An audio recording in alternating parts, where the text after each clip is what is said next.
Mud. Does an ancient civilization wiped out by a mud flood lie underneath here? Welcome to Dave Doesn't Know.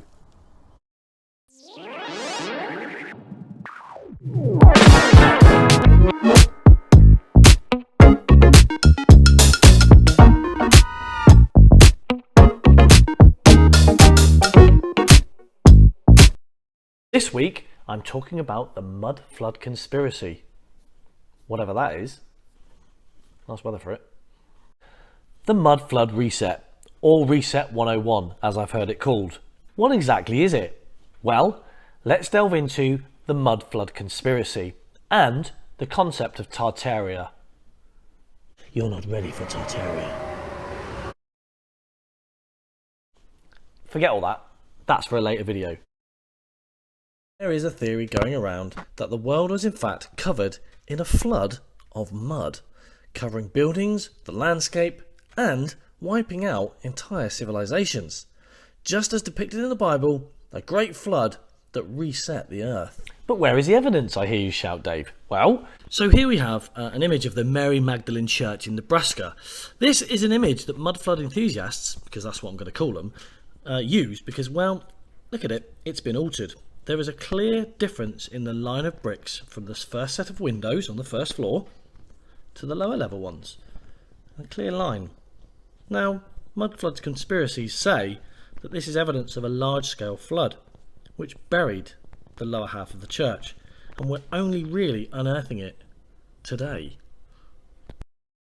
Welcome to Dave Debunks. With the ever-expanding Nebraskan highways, the steep levels had to go. The church had to remain, so they built a new lower level. As you can see in this photograph, you can see the excavation marks where they were digging it out. That's all this is. There's no mud flood here. And look at this. I've even got a picture of the inside of what it looked like before and after the alterations. Think about this as well. Roman settlements are buried deep underground. Archaeologists dig these settlements out. Now, why are they so far underground? Not to do with a mud flood, is it? Take a look at this one. One YouTuber states that this is clearly a road built over another city, proof of a mud flood. This is in fact an old hotel that was demolished in 1974 in Seattle. The deep basements and storage areas are shown below.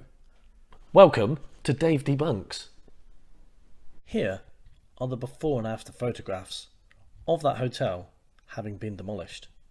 How many times has the place that you live in been remodelled or been demolished or been rebuilt on? Certainly where I live, there is a mall that has been reconstructed at a higher level to the original ground level. Does that mean that in 20 years time we're going to dig down and wonder what the hell that is below it? Basements not being used, old groundworks, old pipework, mud flood? No, just new buildings built upon old ones. This photo is another classic proof of a mud flood, taken in Paris around late 1978. Mud flood enthusiasts would tell you that the building above reaches far below the road level and have been covered by a vast amount of mud. Yeah. Simply doing some research, this is in fact an excavation for a big mall, including subways. That's why it's so deep. The pillars and large concrete facade are nothing more than supports for the buildings above, so they don't collapse during construction. When people talk about mud floods, you would think that we're talking very, very deep. We're talking Sphinx level deep. But all the pictures that are online and that people are talking about are actually only a couple of feet deep. So surely a mud flood and a reset would mean the entire planet is engulfed in thick mud. And also, how do you start again? If the whole world is completely engulfed in mud and complete civilizations are wiped out, who actually came down to reset it all? And what did they build on? Aliens? Yes! This is a picture of Sardis in Turkey, where they found giant columns buried deep below the earth. An article was published and it asked, where did 20 feet of earth come from? And in general, why do we always have to dig stuff up And who buried our artefacts? For me, most people don't have the concept of time. Over 700 years has passed since these columns were built, and in that time, earthquakes, bad weather, the shifting of ground, sediment from rivers, demolition and construction have all played their part in our artefacts being buried. And lastly, this is probably a mud flooder's go-to picture. This is the Vrubel Museum of Fine Arts. It's in Alps and it's in Russia. It was completed in 1914. It originally comprised of 3 floors containing merchants selling goods, with staff and delivery downstairs. Over time, the use changed, with the lower floors no longer being needed. Other constructions around the area meant the land around it was filled in. Mud flooders, do your research. Now, does Dave know? Well, I'm going to go on a limb on this one and say, actually, there are no mud floods. It's just a myth. I don't believe it. I don't think the evidence is there.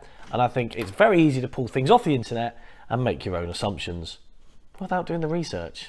Look at Dave. He's done some. And now he knows. Thanks for watching this week. This has been an interesting one. It's been more of me debunking other people's photos. I always said I'd never do such a thing. But when you've got people that don't do the research and just put pictures up and videos up without actually explaining what they're going on about, that makes me want to take on that challenge. So yeah, hopefully you've liked and subscribed. If not, please do, and there'll be more content on the way. Yeah, this has been fun and I'm really enjoying it. Can I just give a big shout out to Dorothy Van Moppers, who has been one of my original followers from day one, and I wanted to say thanks for your kind words. So keep it up. Check these out.